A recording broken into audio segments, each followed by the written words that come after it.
রামনগরের জুকিতে 7 দিনের knockout football প্রতিযোগিতা শুরু হলো। জেলার বিভিন্ন প্রান্তের মোট 8টি দল ফুটবল প্রতিযোগিতায় যোগ দেয়। মাঠে ভিড় ছিল চোখে পড়ার মতো। পূর্ব মেদিনীপুর জেলার রামনগর থানার জুকি নেতাজি তরুণ সংঘের উদ্যোগে আয়োজিত হয় এই ফুটবল প্রতিযোগিতা। এদিন ফুটবল প্রতিযোগিতায় বালিখাই মৌমি একাদশ বনাম গবডাঙ্গর তরুণ সংঘ মুখোমুখিভাবে ফুটবল প্রতিযোগিতায় অংশগ্রহণ করে। প্রথমে বালিখাই মৌমি একাদশ গবডাঙ্গর তরুণ সংঘকে 3-1 গোলে হারায়। আয়োজক সংস্থার সম্পাদক হেমন্ত কুমার প্রধান জানিয়েছেন, প্রতিযোগিতায় চ্যাম্পিয়ন ও রানার্স দলকে যথাক্রমে নগদ 15,000 টাকা ও 10,000 টাকা এবং ট্রফি তুলে দেওয়া হবে। নেতাজি তরুণ সংঘ আমরা এই খেলাটা প্রত্যেক বছর করে, এটা আমাদের 3 বছরে পড়লো। তো আমাদের এই খেলাটাকে নিয়ে অনেক আবেগ, অনেক ভালোবাসা জড়িয়ে আছে এবং আপনারা এলেন, দেখেছেন এখানে মানুষ কত হয়, মানে লোকবসতি কত হয়, দর্শক কত হয়, প্রচুর দর্শক। জুকি গ্রামবাসী এটা ফুটবল খেলাটাকে ফুটবল উৎসব মনে করে এবং ওনাদের সহযোগিতা, ওনাদের সাহায্য ছাড়া এত বড় খেলা কোনোদিনও সম্ভব নয়। তো আমরা ওনাদের সাহায্য সহযোগিতা নিয়ে এত বড় খেলা করাই।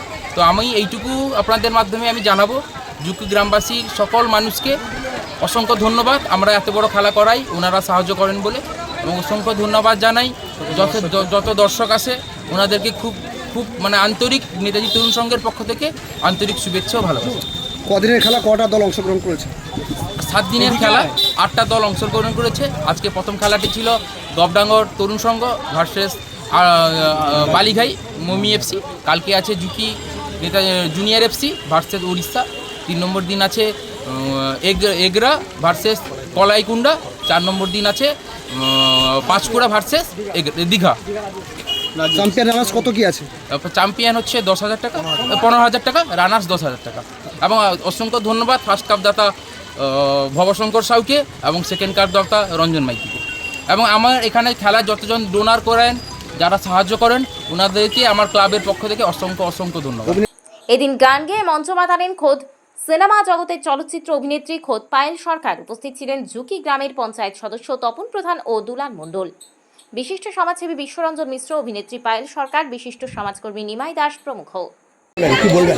ভীষণ ভালো লাগছে, এত মানুষের ভিড়, এত দর্শকের ভিড়। আর সব থেকে বড় কথা, ঝুঁকি তো প্রত্যেকবারই মনে হয় ঝুঁকি তো এটা প্রত্যেকবারই এটা বাৎসরিক একটা প্রতিযোগিতা, বাৎসরিক অনুষ্ঠান। সেই জায়গা থেকে ঝুঁকিতে আসতে পেরে ভীষণ ভালো লাগছে। আর নেতাজি সংঘ তো বরাবরই দৃষ্টান্তমূলক উপস্থাপনা করে থাকেন। তো সেখান থেকে দাঁড়িয়ে এটাই বলবো, মানুষের উৎসাহগুলোই সব থেকে বড় প্রেরণা। সামনেই তো পুজো আসছে, প্রত্যন্ত গ্রামাঞ্চলে আপনি সামিল হলেন, দেখছেন মানুষের সব? আমি কিন্তু দুর্গাপুজোতে প্রত্যন্ত গ্রামাঞ্চলেই থাকি, কারণ পায়েল সরকার অর্গানাইজেশন প্রত্যেকবারই সেরা স্বাস্থ্য সম্মান হিসেবে পুরস্কার তুলে দেয় সমস্ত প্রান্তরে, জেলায় এবং গ্রামগঞ্জে। তো সেইখান থেকে আমি যখন গ্রামে আসি, গ্রামের মানুষদের যে ভালোবাসে সেটা একটা অনবদ্য উপহার আমার কাছে। এইটার জন্য এই টানে আমি বারবার আসি। গ্রামের মানুষরা কয়েক ঘন্টা আপনার জন্য অপেক্ষিত। আমি তার জন্য ক্ষমা প্রার্থী। আমি কলকাতা থেকে আসছি, প্রচণ্ড বৃষ্টি হচ্ছে, আমরা মাঝখানে রাস্তায় দাঁড়িয়ে গেছিলাম, বৃষ্টির জন্য আমরা গাড়ি নিয়ে এগোতে পারছিলাম না। কিন্তু ওই যে বলে না, ভালোবাসার টান থাকলে একটা চলে আসে, যেভাবেই হোক না কেন। আর আমি তো এন্ট্রি মেরেই দিয়েছি, এন্ট্রি তো আমার হয়েই গেছে ওখানে। সো এটাই বলবো, এতগুলো মানুষের ভালোবাসা পেয়ে আমি ভালোবাসার টানে আজকে। আর যত গান দিয়ে মঞ্চ মাতালে এমন অনুভূতি লাগছে?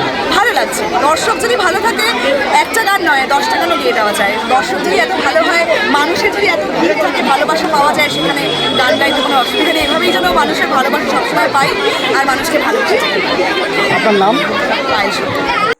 এই ক্রিকেট প্রতিযোগিতা 3য় বছরে পদার্পণ করলো। প্রত্যেক বছরের ন্যায় এবছরও 8টি টিমের মধ্যে খেলা অনুষ্ঠিত হয়। 7 দিন ব্যাপী চলবে এই খেলা। Man of the tournament, man of the match, best খেলোয়াড় সহ বিভিন্ন পুরস্কার দিয়েছেন। অনেক কষ্ট করে এই খেলাটাকে ধরে রেখেছি। গত 15 বছর আগে বন্ধ হয়ে গেছিল, যারা সিনিয়ররা করাতেন বন্ধ হয়ে গেছিলো। তারপরে আমাদের জুনিয়ররা যতজন খেলতে আসে, একটা উদ্যোগ নিয়ে আমরা এই খেলাটাকে ধরে রাখতে পেরেছি। গত 3 বছর ধরে খেলাটাকে চালু করেছি এবং আগামী যাতে আরও যাতে বড় করা যায় এই ব্যবস্থা আমরা সুস্থ করছি। আপনার নাম? নারায়ণ গারু। কোন দায়িত্বে আছে? ইনি সকল টিমের দায়িত্বে আছেন। আমি বলছি, ইনি সপোর্ট থেকে শুরু করে রেফারির দায়িত্বে ইনি একাই সামলাচ্ছেন। বাকি আমরা সাপোর্টে আছি, অল যত মানে এক্সট্রা সাপোর্টিভ কাজ আছে ওগুলোতে আমরা ওনার সাথে আছি। কিন্তু টিমের দায়িত্বে ইনি আছেন, যেটা খুবই বড় গুরুত্বপূর্ণ কাজ। সকল টিমকে ম্যানেজ করা, রেফারিদেরকে ম্যানেজ করা, এটা খুবই একটা গুরুত্বপূর্ণ কাজ, যেটার জন্য নারায়ণকে আমরা সবাই মিলে থ্যাঙ্ক বলছি। আপনার নাম? বিশ্বজিৎ বেরা। রামনগর থেকে নিজস্ব প্রতিনিধির রিপোর্ট, ডিএন আপডেট।